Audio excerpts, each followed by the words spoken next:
Welcome back, lovely ladies. If you want to become the woman of your dreams, make sure to hit that subscribe button and like this video and join our Patreon for even more exclusive content. Now, let's dive into today's story. Gabriel was buzzing with anticipation. For as long as he could remember, he dreamed of designing video games. Not just as an indie developer or in a large corporation. No, he envisioned himself at the helm, calling the shots, deciding which games would be made, his name etched onto the golden throne of gaming. He had steadily risen through the industry, taking on dev contracts here and there, but his true claim to fame was his debut indie title, Crinium. This passion project had devoured hundreds of hours of his life. Carefully teased to the public and then exploded in popularity when it hit early access. That's when Venus Arts came knocking. Not the big players, but substantial enough, and Gabriel was ready. This was his dream. They were going to take Crinium and make it even bigger. He was prepared to give everything for this opportunity. He sold most of his furniture, packed what he could fit into 2 suitcases, and flew across the ocean to London, England. Today was the big day. Until now, he'd only met Venus Arts director Alastair Smith, but in just a few hours he'd be formally introduced to the company, making his first impression. Gabriel woke before his alarm, heading to his dresser and opening his underwear and sock drawer, only to find something unexpected. Gone were his black boxers and white and black crew socks, replaced by a kaleidoscope of frilly, bright colors. Not only had the colors changed, but the entire selection of underwear had been replaced. Panties of every imaginable style, from thongs to boy shorts, filled the drawer. Accompanying the panties was an array of bras, each different in style and size. Even his socks had been replaced, mostly with nylons and stockings. He was in a state of disbelief, knowing he hadn't packed this lingerie, and yet there it was. Frantically, he rummaged through his laundry basket, hoping to salvage his worn boxers from yesterday, but to his further shock, a used pair of pink panties resided there. It was a baffling mystery. He couldn't understand how this had happened. Then it hit him, a hazing ritual. Some office pranksters must have invaded his apartment and swapped out his underwear. He didn't want to be seen as a sore sport, so he decided to roll with it until he could get his own clothes back. However, there was absolutely no chance he was putting on a bra. He eventually found something that vaguely resembled his usual underwear, a pair of navy blue boy shorts with a black floral pattern. Except for the flowers and the lacy trim, they could pass for a pair of boxers. Socks presented a greater challenge. He didn't want to wear stockings or knee-highs. He managed to find a pair of socks that reached just above his ankles. They weren't exactly white, but they were a light enough shade of pink that most people wouldn't notice. But they would undoubtedly notice the pink lace that adorned the tops of the socks. Nonetheless, this was the best option, and so Gabriel stripped out of his pajamas and slid on the boy's shorts. To his surprise, they fit remarkably well, a little tight in the front, but hugging his rear perfectly. He paused to admire himself in the mirror, wondering if he had gained weight. His typically flat backside stuck out slightly, and the tightly fitting panties emphasized it. He vowed to lay off the snacks for a while. Fortunately, the rest of his attire was as usual, a white button-up shirt and gray dress pants. The pants felt different, clinging to his legs and rear, and he couldn't ignore the fact that his nipples were stiff, pressing against the white fabric. But he didn't have time to worry about it, as he was going to be late if he didn't hurry. He was going to meet Alastair at a nearby coffee shop and get a ride with him to work, since he didn't yet have a car. Rushing out of his apartment building, he accidentally bumped into a man, spilling his coffee onto his shirt. "Sorry," Gabriel exclaimed, wincing from the pain. "Bellend," the man roared angrily, flinging his cup to the ground and continuing to walk away. Gabriel now had a large brown stain on his shirt, and his chest was burning. He debated turning back, going home, and texting Alastair that he simply couldn't go to work today. But just as he reached for his phone, Alastair walked out of the coffee shop.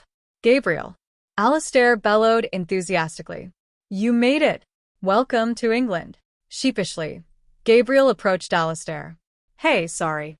Someone bumped into me on my way here," he apologized, gesturing to the stain.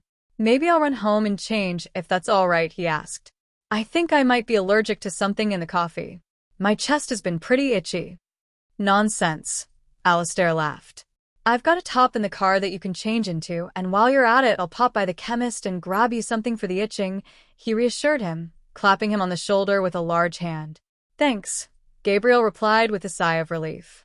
You've really got my back. The two parted ways, Alistair heading down the street while Gabriel made his way to Alistair's car.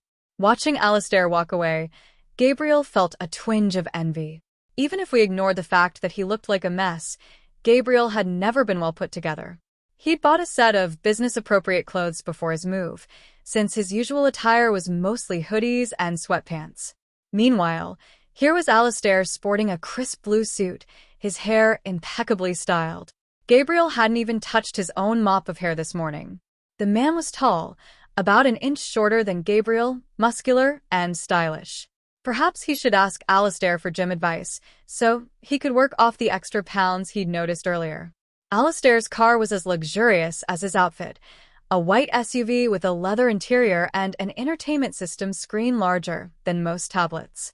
2 shirts were sitting on the seat. There must have been a mistake. The first one, Luke, like it could substitute for his shirt, a black button-up, but as he unfolded it, he realized his error. It was clearly a woman's halter top, the buttons ending mid-chest, sleeveless. And as he held it up against himself, he couldn't help but wonder if it would even cover his stomach. The second shirt was better, but not by much. Definitely a woman's top. It was a thick knit turtleneck sweater and seemed far too thick for the current weather. The only redeeming quality was that it looked excessively baggy. Even if it was meant for a woman, he might be able to pull it off a little better. He searched high and low for any other clothes, finding nothing. This had to be a mistake, or perhaps this was more of that office hazing he had to endure. Alistair returned to the vehicle, a plastic bag in hand. Gabriel took a seat, the unexpected clothes in his lap. Once inside the car, Alistair looked at him and cocked an eyebrow. "Mate," he began. "Why haven't you changed?" he asked. "Listen," Gabriel began. "I know this is probably funny, but I'd rather not make a fool of myself this morning.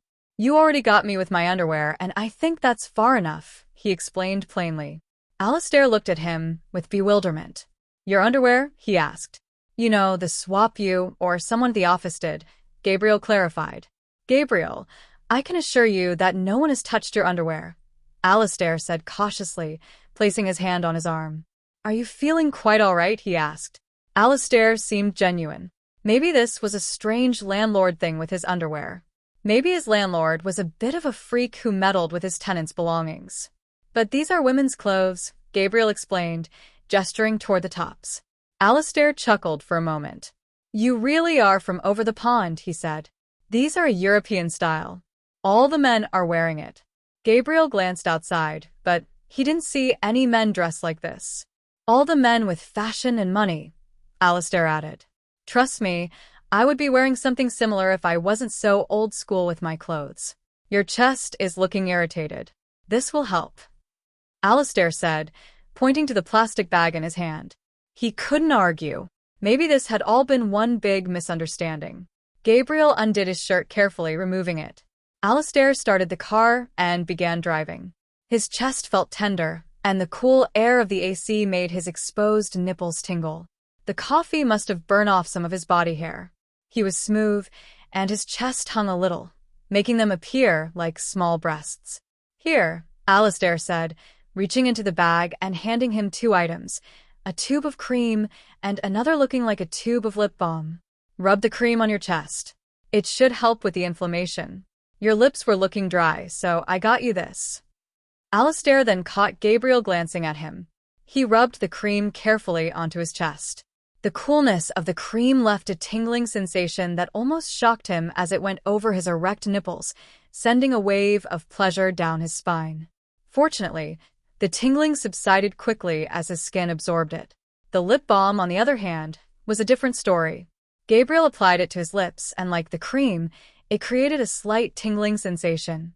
However, unlike the cream, it didn't vanish into his lips. Instead, he could feel them sliding, making it difficult to keep his mouth closed properly. They kept sliding outwards, forming a pouting expression. He looked at the tube and, to his shock, read for full kissable lips. "Alistair," he exclaimed, frustrated. What? Alistair asked, sounding almost annoyed. This is a woman's lip balm. Look at what it's doing to my lips, he said angrily. It's lip balm, Alistair replied plainly. It's all the same. I'd take a look, but I'm driving. I'm sure you look fine. Gabriel groaned, deciding that as soon as he reached work, he'd wipe this strange product off his face. He tried to put on the halter top, but was momentarily thrown by the fact that the buttons were on the opposite side. He assumed the British did everything on the opposite side. Despite apparently being fashionable, this was embarrassing. The top was tighter than it looked, hugging his chest, creating the appearance of cleavage. It also stopped just a few inches shy of a regular shirt, exposing his belly button. Adding to the list of problems was that the bottom button didn't have a corresponding hole, so the bottom was left undone. Before Alistair could look at him, Gabriel hastily pulled on the sweater. It was incredibly soft, feeling like a warm blanket enveloping him. Oh, bit of bad news, by the way, Alistair started. Gabriel raised an eyebrow, waiting for the update. Your office isn't ready yet. We have a temporary place set up for you in the social media area. We should be set by tomorrow, he explained. Gabriel let out a sigh, resigning himself to the situation. He thought the day couldn't get worse. Surely things could only improve from this point forward. But he was wrong. He struggled to keep up with Alistair as they parted in the large garage. His strides seemed longer, and to make matters worse, his allergic reactions seemed to be worsening. His chest bounced beneath the sweater. They reached the main Venus Arts office. It was housed in a large skyscraper and gave off a very corporate vibe. A young woman, no older than 20, rushed towards them, the click of her heels on the marble floor reverberating through the office. Mr. Smith, she called out. This must be Miss Fox, she said, smiling in Gabriel's direction. Excuse me? Gabriel asked, slightly offended. Are you not Miss Gabby Fox, the new junior marketing assistant? She asked, tilting her head to the side. Gabriel Fox, he corrected. I don't think I look much like a Miss Gabby. He stopped as his voice suddenly cracked. Gabby Fox, he repeated slowly, raising his eyebrows in shock. His voice had risen several octaves. What was once deep and resonant was now soft and melodious. He tried to clear his throat, but only a high-pitched gurgle escaped him. I'm so sorry, sir, the woman said, looking quite embarrassed. I had just assumed based on how you were dressed and your makeup. Just so you know, we are very accepting of everyone, including trans men. She continued to apologize profusely. This day just wouldn't let up. He looked toward Alistair for some guidance, hoping he could somehow fix this. Suddenly, he was incredibly confused. He'd sworn he was taller than Alistair, but now he found himself looking up at him, a strange sense of vertigo washing over him. Had he shrunk? His mind whirled in confusion as he tried to comprehend the situation. Alistair's expression softened as he looked down at him. Gabby, are you all right? He asked, a sinister grin playing on his lips. Gabriel tried to speak, but only managed a high-pitched squeak. Panic welled up inside him as he realized he couldn't speak properly. Frantically, he tried to form words, but his heart began to race, and he started hyperventilating. Alistair's hand gently rested on his shoulder, a silent reassurance. It's okay, Gabby. Take a deep breath, he said soothingly. Let's go inside and get you settled. He managed to control his panic, taking a shaky breath and forcing himself to speak. Alistair, he began, his voice trembling. Something is very wrong. I need to go, he said as panic returned, the higher pitch of his voice creeping back in. What? Alistair asked, looking down at him. Nonsense. This is just first-aid jitters, he said reassuringly, and continuing to walk toward the elevator. But Gabriel, he began as he struggled to keep up with his shorter stature. Don't you see? There's something very wrong with how I look. I've shrunk, and I think I'm turning into a woman, he explained in a hushed whisper. Alistair laughed. Oh, Gabriel, that's because you are turning into a woman, he stated bluntly. Gabriel stared back at him, bewildered. What? He asked, utterly confused. Honestly, I'm surprised it took you this long to notice. Alistair laughed, amusement flickering in his eyes. What are you talking about? Gabriel stammered, his mind reeling with disbelief and fear. Alistair's expression became serious, his eyes locked on his, the intensity sending a shiver down his spine. Gabriel, my dear boy, or rather, girl now, you've been under my influence for quite some time now, ever since you arrived in London, in fact. His words struck him like a physical blow. Under his influence? What did he mean? I've been subtly altering your perceptions, your thoughts, your very essence, Alistair continued, his voice taking on a chilling edge. Also, I could fulfill my own ambitions. He felt a wave of nausea, the full implications of his words crashing down on him. You've been changing me? But why? Alistair's lips curved into a devilish smirk. You see, Gabriel, I have plans for Venus Arts. Big plans. But on the creative front, I was lacking. The company needed someone like you, someone with talent and ambition. But I don't share the spotlight. I couldn't have you getting in my way, could I? Gabriel's heart pounded in his chest. He felt like he was falling, his dreams tumbling apart, his confidence collapsing like a house of cards.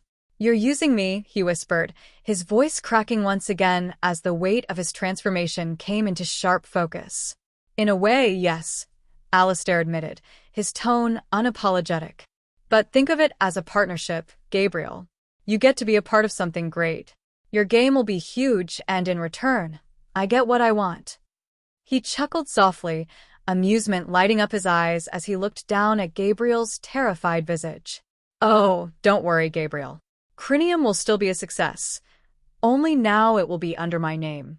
After all, who's going to believe the ramblings of a junior marketing assistant? The truth crashed down upon Gabriel like a tidal wave, burying him beneath an ocean of shock and confusion. He was trapped. His dreams used as a stepping stone for Alistair's ambitions. But why change me into this? He gestured to his altered appearance, noticing the undeniable breasts pushing against his sweater. Alistair shrugged nonchalantly. Consider it a bonus. You get to be a cute girl in the company. It's also good for company morale to have someone like you trotting around the office, especially once you take that sweater off. He wanted to scream, to lash out at him for what he had done. But looking into his cold, calculating eyes, Gabriel knew it would be futile. If he managed to change him this much, what would he do to Gabriel if he rebelled? Alistair held him tightly, trapped within the grasp of this deranged madman. Come along, Gabby. You wouldn't want to keep your new manager waiting, Alistair said, continuing his march toward the elevator. With a heavy heart, Gabriel followed, knowing that his life would never be the same. His game would get to be presented to a larger audience, and he wouldn't even get credit for it. If he was lucky, maybe he could escape from this situation if he played his cards right and figured out how Alistair had manipulated him. But for now, he was trapped as the short young junior marketing assistant Gabby Fox. His dream had morphed into a horrifying nightmare. Did you like the story? Hit that like button and tell me what you thought in the comments. Do you want to hear more stories? Subscribe and hit the bell for exclusive content and early access. Check out our Patreon. You can find the link in the description, or you can watch any of the videos shown on my right. Thank you for watching, and see you in the next video.